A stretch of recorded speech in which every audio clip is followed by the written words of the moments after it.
Liberty! Is this not why you are here? I address you tonight as a citizen of humanity. We are faced with the very gravest of challenges. Welcome back, everybody, to another episode of Live from the Plantation. I'm Spartacus 2.0, a.k.a. Jerry Metcalf, and with me, as usual, upstairs across the prison gallery is Lucifer 777. What up, though? What up? Today's episode What is up? going to What be up? on prison art. We're going to be talking about prison art, or doing art in prison, getting it in. For real. That being For said, real. start us off, Seven. Okay. I mean, everyone knows by this point that art is subjective. Like, we see this in New York and everywhere else that's hipsters dwell. And you just slap anything on anything and it's considered art, right? I want to know, Jerry, about your creative process, right? Because I see sometimes it'd be like some type of like elaborate thing or some type of like long ass explanation with people and stuff like that. Well, this means that. Honestly, all my shit come to me in dreams, or I just look at it and be like, all right, I'm about to just do this on there, and then that's what it's gonna be. And I don't have nothing behind it. I don't have a story behind it. So I want to know your story. I want to know your creative process. Yeah, mine is pretty easy, right? I'm always in the mood to paint. Now, it just depends on what's going to come out at that moment. Now, sometimes I'll be building a painting in my brain, or like the concept of a painting in my brain for days. But a lot of my ideas, but actually most of my ideas for painting, which to me, they're all emotional. So right. I'll get it while I'm writing. So say I'm working on Blood and Steel. For the listener, Blood and Steel is they're my novels. I've written 2 novels, and I'm in the process of rewriting them. But so as I'm typing along, writing, I'll start as I'm writing, scenes or rewriting a scene. I'll see the images of art that could go along with it. And I know, and I know that sounds fucked up, but that's a lot of times that's how it works. But it also, I tap into the emotions of my characters at that time, or emotions I'm dealing with. And sometimes those emotions conflict, because sometimes the emotions for my characters, I'm in a real shitty mood, but my characters are in a really good mood. And that's some really cool art comes out of that shit, because it's like a maelstrom of fucked upness. You know what I'm saying? Definitely. It's like good versus evil, or you know how it goes. But so you hop into that mode. I'll be doing that too, right? I hop into that mode, right? But my creative process is like, I don't know. I look at something, right? Or I just put the cameras down, right? You see me do this a lot. I just put the cameras down and I just do one thing and I just walk past it like a million times. It's just a million times to just look at it. Just like, you be like, man, what this? You be like, then I start doing something to it. You be like, what this mean? I'm like, I don't know. I'm just doing it. Someone's just telling me to do it. Someone comparing me to do it. So, and I wonder if that's like a bad thing or what. I don't know. No, listen. See, the thing is, you're still young. Don't take that as a knock. But that something telling you to do it, you just have to get in touch with that something that's telling you, because there's an emotion or an attach. There's something behind that. See, listen. When you say your words, something's telling me to do this, there is something telling you to do that. You just haven't figured it out yet. See, I've meditated for now almost 28 years. I've been meditating, and I've delved inside myself, so I always know where my shit's coming. Like, I can tell you, like, I've done this because of this or whatever, however the shit comes out. A lot of times it's embarrassing. I don't even talk about it, but I know where that shit comes from most of the time. And for me, what if it's a block? If it's a block, well, now that's something that you have to work through. But I don't think it is a block, because I see your paintings, and you see our process is very similar. I'll stand there and stare at the motherfuckers. Make fun of me because I'll be leaned over the painting. First off, for our listeners, we're painting abstract art, and so like we'll put a piece of canvas on a table outside our cell. Our cells are right next to each other. We'll put some plastic down. We'll put a big ass piece of canvas, maybe 40 by 35, and then we'll prime it with some color or colors, and then we'll just start splashing paint on this shit. So it's like, let's say we put a purple background and we splash some pink on there. Then we'll sit there. I'll sit there and stare at that shit as it's drying for like an hour, and motherfuckers will laugh. They'll be like, "What the fuck is wrong with Jerry? He's over there," because I'm in tune with that shit. The shit's vibrating in my motherfucking body. Like, I want to get this next color on here so bad. Sometimes I don't let it dry because I need it to be wet. I need the shit to mix because them emotions are mixing. You know what I'm saying? So most definitely. I see you over there doing the same shit. I feel when you're that walking back and forth, staring at it. That you get in touch with that Most shit that's on the inside. And whatever it is that I don't know how it is. Right, but let me tell you this: you always feel better when you're done with a painting, right? You're right about that. So it's something in there. Of course. We've had this. You know, I've pointed this out to you many times. I've seen you in bad moods when you start, and then you slowly start smiling, and then you're laughing and joking, and by the end, when that motherfucker is done, you're in a great mood. Most definitely. You see it all the time. Yeah. Not just with us. I see it with all the men in here that do art. You could walk around our unit at any given moment, and there's 1, 2, 3, 4, 5 guys painting or drawing or doing some form of art. Amazing how therapeutic it is in prison. I've said this many times, and I'll continue to say it even when I'm out, and I will push for this, is every person in prison should have access to art supplies. Matter of fact, the prison systems themselves should push this upon people because it's so therapeutic. It helps you get rid of so much shit. But it's so hard. Trying to get them to let you and I put those, paint the abstract paintings on the walls of the hole, so the guys in there not just staring at white walls, even though they have put a blue accent wall up on each. They're making progress. They put a blue accent wall now in every cell of the hole. Did you know that? I didn't know that. Yeah, they did it because obviously, it's a lighter blue because it's a soothing color. Right. It's known to be a soothing color. But I want to put a bunch of pastels up. I got this envision in my mind, like a, I don't know, maybe like say we'll put like earth tone back, square up on the wall, and then we'll put like some pastel-y puzzle pieces up there. Give you a look at. Oh yeah, that'd be a vibe right there. Yeah, they put the blue background on there. Yeah.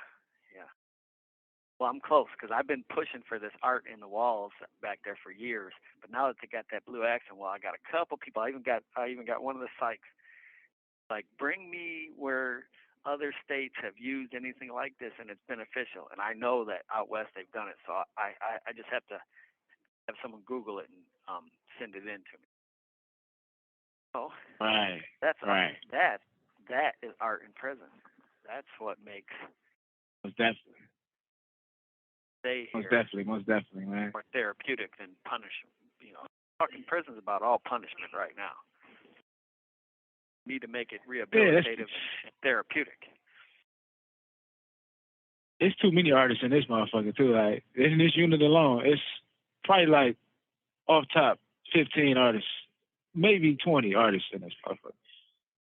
Easily. Off top. Easily that. Easily.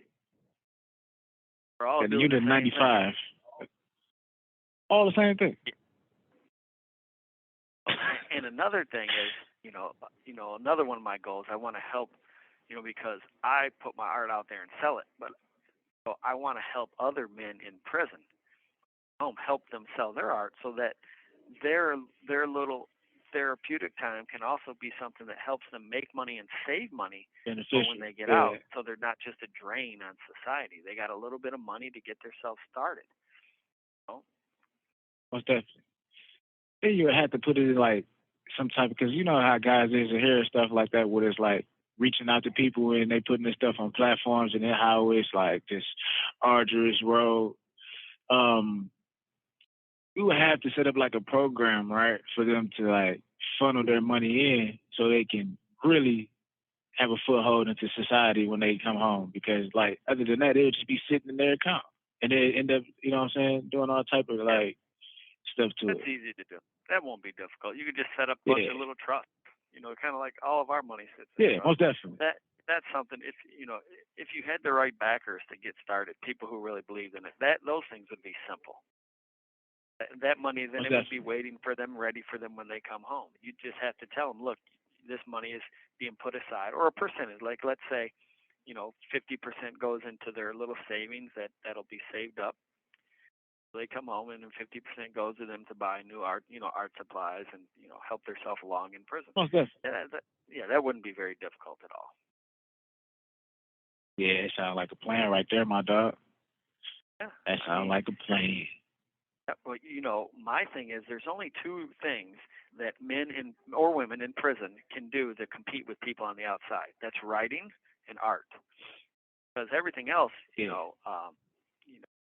almost impossible to face. But we can write just like any writer in the world. Yeah. All we need is a fucking pen and paper. Need art, just like any artist in the world. All we need is a little bit of upfront money, a couple $100 to get the art supplies and get rolling. Become a master of both those things. We can in a matter of like no time, right? Because we're just left to our own devices. Well, the writing might take a little longer, but because you gotta, like when I started, I had to learn. I barely knew the difference between a noun and a verb. You gotta find your style. You had to find your style, Yeah, of course, had to find my style. Yeah. And now I'm blessed. Luckily, I have a writing mentor. Definitely. She's really keeps me on the straight and narrow. Give her a shout out. Give her a shout out. Her name's author Lily Brooks Dalton. I think that's her name. Dalton is her last. Lily Brooks Dalton. Yeah, she, PEN America helped her. I mean, helped me to when I placed in their contest, their writing contest. Boy, she's been a godsend. She's helped me with so much stuff. It's absolutely amazing.